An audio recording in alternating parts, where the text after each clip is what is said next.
Hello दोस्तों, तो आज मैं हाल ही में रिलीज हुई नेल पॉलिश वेब सीरीज का एक्सप्लेनेशन करने वाला हूँ। बात करें इसकी IMDb की, तो जब मैं ये रिकॉर्डिंग कर रहा हूँ तब तक इसको 7.2 की रेटिंग मिला हुआ है। तो चलिए चलते हैं एक्सप्लेनेशन की तरफ। कहानी की शुरुआत में हम देखते हैं वीर सिंह को, जो कि एक्स मिलिट्री ऑफिसर और स्पेशल फोर्स के भी मेंबर थे। ये अभी उड़ान नाम के एक NGO चला रहे हैं जिसमें माइग्रेंट बच्चों को फ्री में पढ़ाया जाता है और उनकी स्कूलिंग यहाँ पर होता है। फिर उनका मुलाकात उनके दोस्त सुनील से होता है, जो कि DCP थे, और वो लोग शाम को किसी पार्टी में जाने वाले थे। फिर हम देखते हैं 2 MBA स्टूडेंट्स को, जो कि कुछ काम से बाहर जा रहे थे और तभी उनको दूर से आग और कुछ जलने की बू भी आती है। इसीलिए वो लोग चेक करने के लिए वहां पे जाते हैं और उनको 2 बच्चों की जलती हुई लाश मिलता है। फिर वहाँ पे पुलिस आते हैं और ये दोनों बच्चों की हत्या की केस सुनील को मिलता है। तो छानबीन करते करते पुलिस को ये बात पता चलता है कि ये दोनों बच्चों की बॉडी एक ब्लैक SUV में लाया गया था।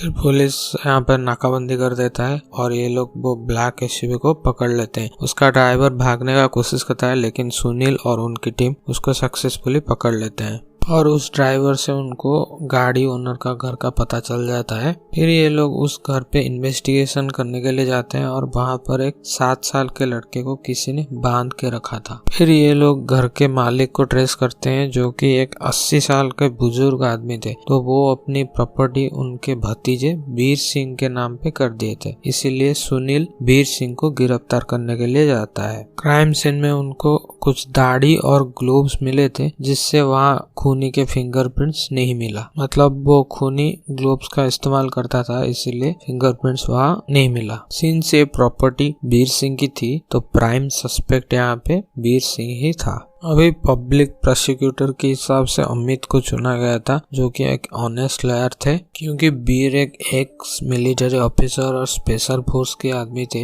और इलेक्शन भी नजदीक था। इसीलिए पार्टी की इमेज बचाने के लिए करंट रूलिंग पार्टी की तरफ से सिद्धार्थ को केस लड़ने के लिए बोला जाता है और बदले में उनको अगले इलेक्शन में राज्यसभा की सीट मिल जाएगा। फिर कोर्ट रूम में सुनील अभी तक जो भी इन्वेस्टिगेशन हुआ था वो सब बताते हैं, लेकिन सिद्धार्थ यहाँ पे बोलता है कि अगर वीर की प्रॉपर्टी से ये सब मिल रहा है, इसका मतलब ये नहीं है कि वो खूनी है। वो वहाँ पे ज्यादा नहीं जाते थे, इसीलिए इसी बात का फायदा उठा के खूनी वहाँ पे ये सब करता होगा। अभी अमित इस केस की फॉरेंसिक एक्सपर्ट माया को बुलाते हैं। यहाँ पे माया बोलती है कि उन दोनों बच्चों में से लड़के के पीठ में और लड़की की नाभि में वीर का DNA मिला है, लेकिन इन दोनों बच्चों को जो ब्लैक SUV में लाया गया था, उस ब्लैक SUV में वीर का DNA नहीं मिला है। और वो ये भी बोलते हैं कि मरने से पहले इन दोनों के साथ जबरदस्ती हुआ था और लड़की के माउथ से किसी और इंसान का स्किन मिला हुआ है। मे भी ये खूनी का हो सकता है। अभी तक उसका DNA टेस्ट किया नहीं गया है और रिपोर्ट आना अभी तक बाकी था। फिर डिफेंस में सिद्धार्थ वहाँ जाके एक ग्लास से पानी पीते हैं और माया से पूछते हैं क्या इस ग्लास में अभी सिद्धार्थ का DNA आ गया होगा। जवाब में माया बोलती है हाँ। फिर सिद्धार्थ बोलते हैं कि जब ये DNA इतना इजीली ट्रांसफरेबल है और वीर भी बच्चों की स्कूल चलाता है और ये दोनों वहाँ के स्टूडेंट्स थे, तो मे भी DNA वहाँ जा सकता है।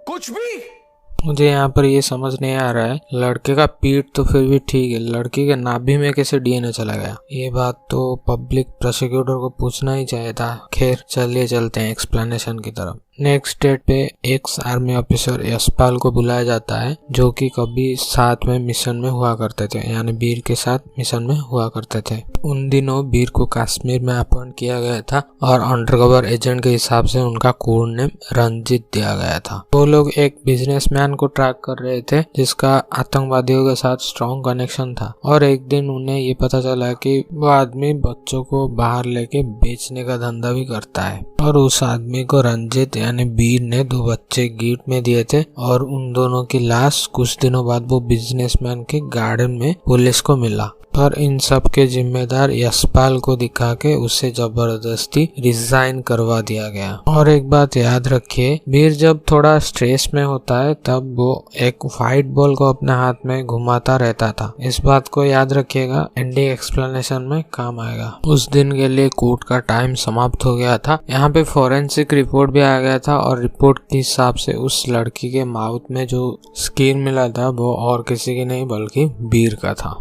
इन लोगों की बॉडी जल गया था, इसीलिए डीएनए रिपोर्ट भी एक्यूरेट नहीं था और फिर भी उस स्किन का डीएनए और वीर का डीएनए 70% मैच हो रहा था। अभी सिद्धार्थ का प्लानिंग था यहाँ पे डीएनए मैचिंग में जो एरर था वो एरर कैसे बढ़ाया जाए या फिर कुछ डाउट क्रिएट करवाया जाए, इसीलिए वो उस सैंपल को यूएस से भेजता है।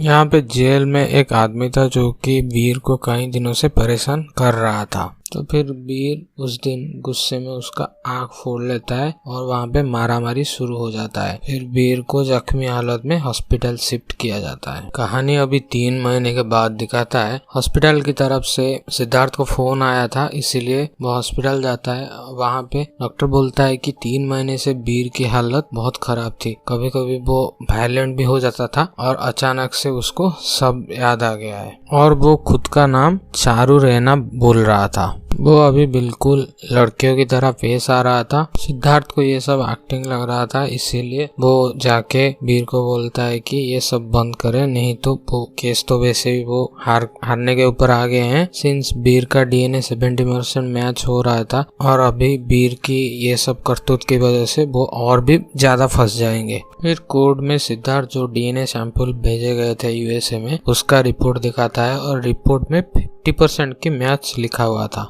इसलिए वो बोलता है कि साइंस जब तक एक्यूरेट नहीं है तब तक हम कुछ कह नहीं सकते। यहाँ पे वीर फिर से खुद को चारू रैना बोल रहा था और लड़कियों जैसी हरकत कर रहा था। यहाँ पे अमित उसको एक्टिंग बोलता है, इसीलिए वो अपना सर टेबल में जोर जोर से मारना चालू कर देता है। यहाँ पे फिर से उसको हॉस्पिटल शिफ्ट किया जाता है और कोर्ट की तरफ से एक साइकियाट्रिस्ट डॉक्टर नंदी को अपॉइंट किया जाता है। फिर डॉक्टर नंदी उससे बेसिक से सवाल पूछते हैं, लाइक तुम कहाँ से हो, कौन हो, ये सब के जवाब में वीर खुद को चारू रैना ही बोलता है और वो कश्मीर से है। फिर वो अपना पति का नंबर भी देता है और जज उसके पति को फोन लगाता है और उसके पति से हमें ये पता चलता है कि चारू 10 साल पहले ही उसके पति को छोड़ के कश्मीर से भाग गई थी। फिर डॉक्टर नंदी उसके ऊपर हिप्नोसिस प्रक्रिया के इस्तेमाल करना चाहते थे जिससे कि सारी सच्चाई बाहर आ सके। फिर वीर को हिप्नोटाइज किया जाता है और यहाँ पे वो चारू की कहानी बोलता है और हम फ्लैशबैक देखते हैं। जब वीर कश्मीर पर अपॉइंटेड था तब वो दोनों छुप छुप के मिलते थे और दोनों को प्यार हो गया था